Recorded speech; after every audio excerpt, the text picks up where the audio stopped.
Assalamualaikum warahmatullahi wabarakatuh. Apa kabar pemirsa Banjar TV? Lintas Banua sepekan minggu ini kembali hadir menemani Anda di edisi Minggu 21 Januari 2024. Serangkaian berita terpilih selama sepekan akan kami sajikan selama 1 jam ke depan. Dan pemirsa, dari Dinas Perpustakaan dan Kearsipan Provinsi Kalimantan Selatan, Kilometer 6 Banjarmasin. Inilah dia Lintas Banua sepekan selengkapnya.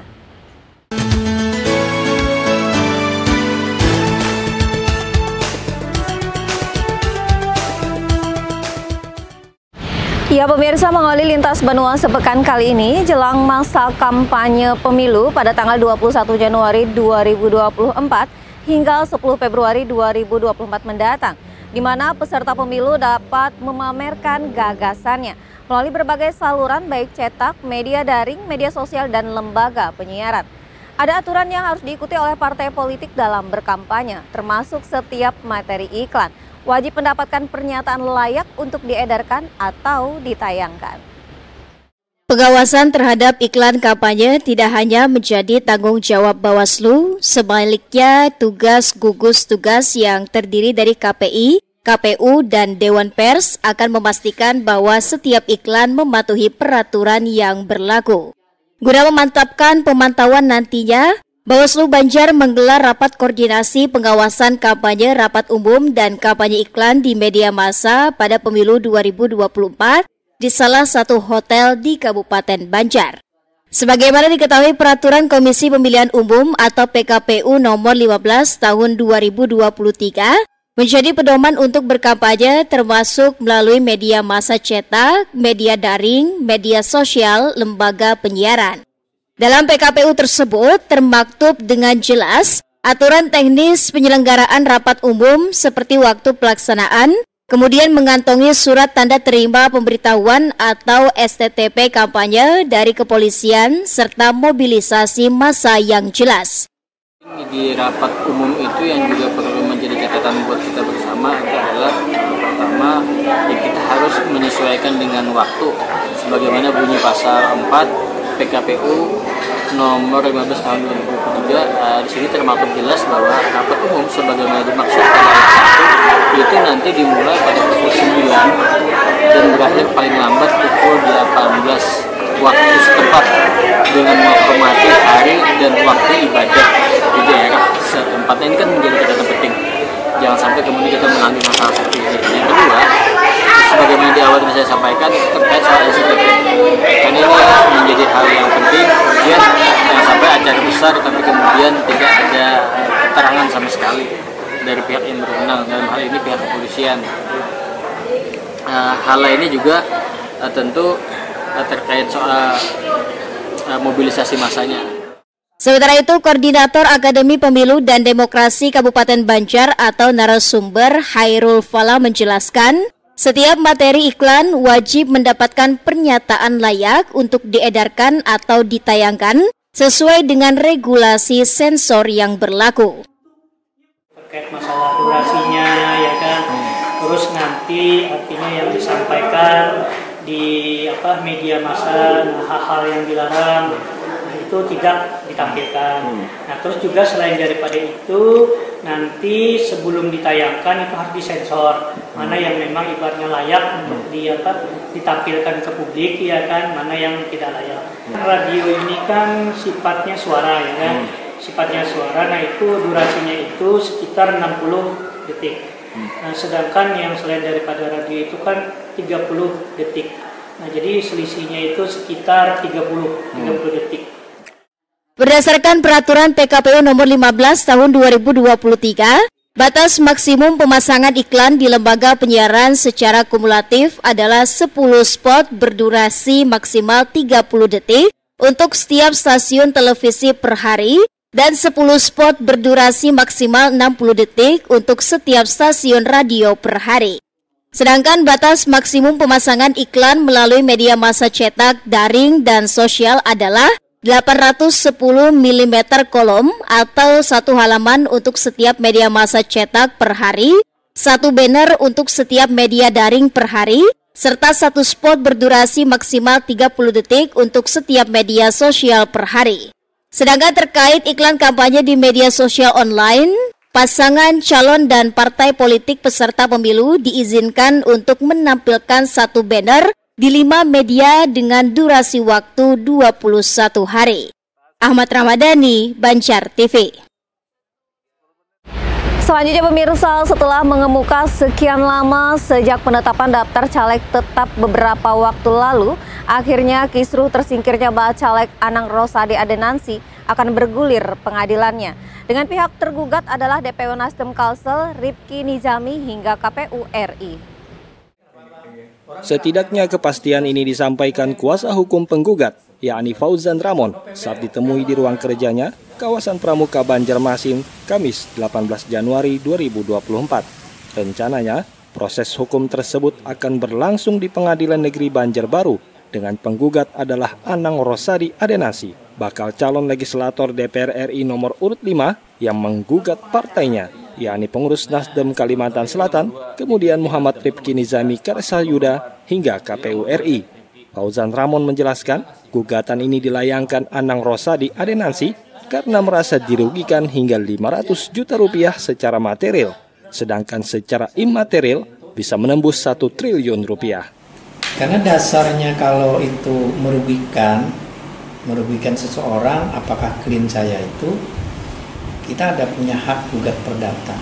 Gugat perdata itu semuanya klien saya, Pak Anang Rosadi, dalam dia pencalekan, pasti dia ada mengeluarkan dana untuk solisasi.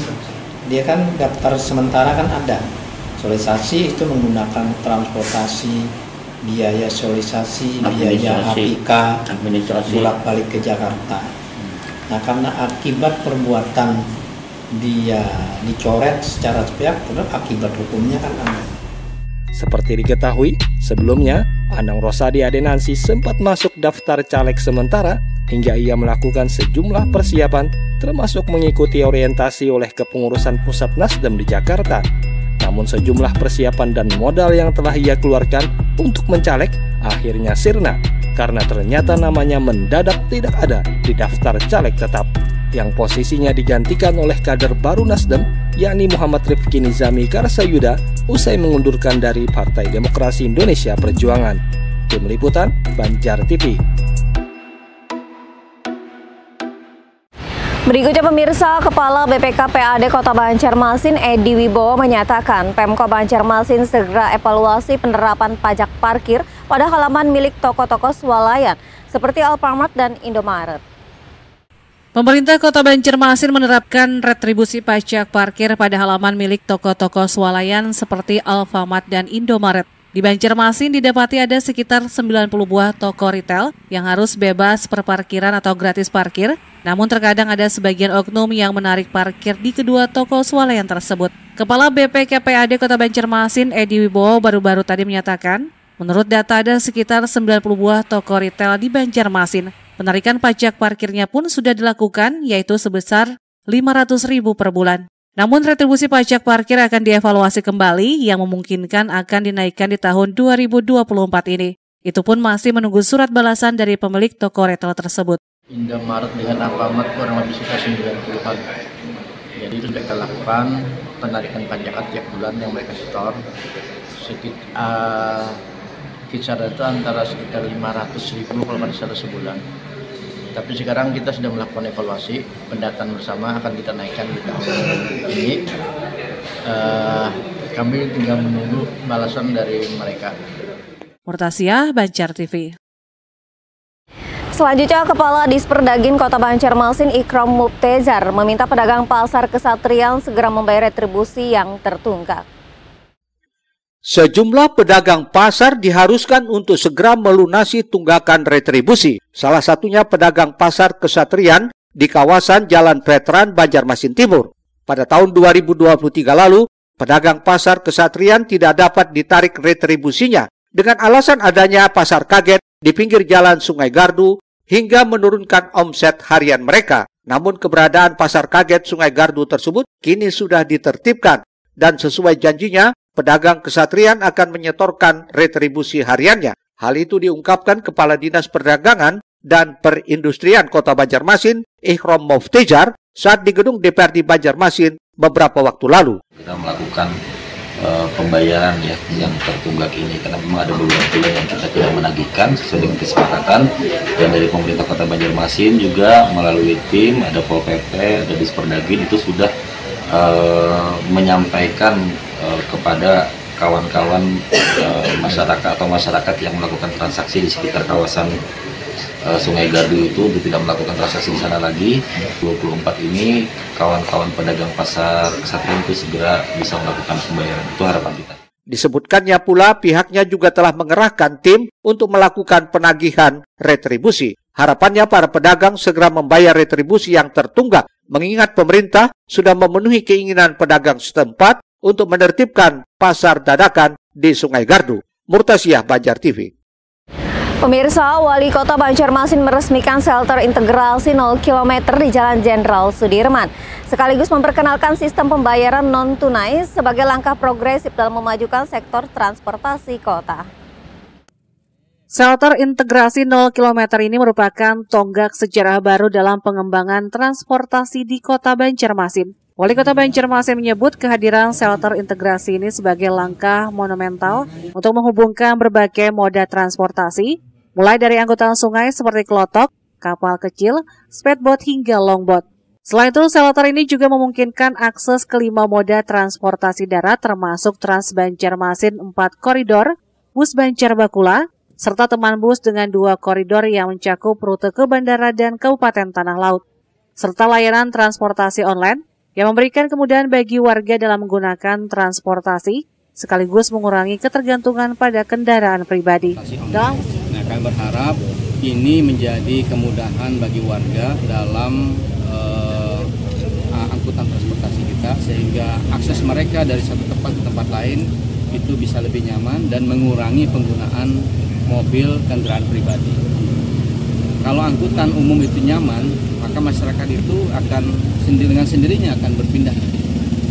Dalam kesempatan itu, Ibnu juga menyerahkan kartu non-tunai kepada sejumlah warga yang menggunakan transportasi darat di acara tersebut, sebagai upaya untuk mempermudah pembayaran non-tunai dalam sistem transportasi yang baru diresmikan.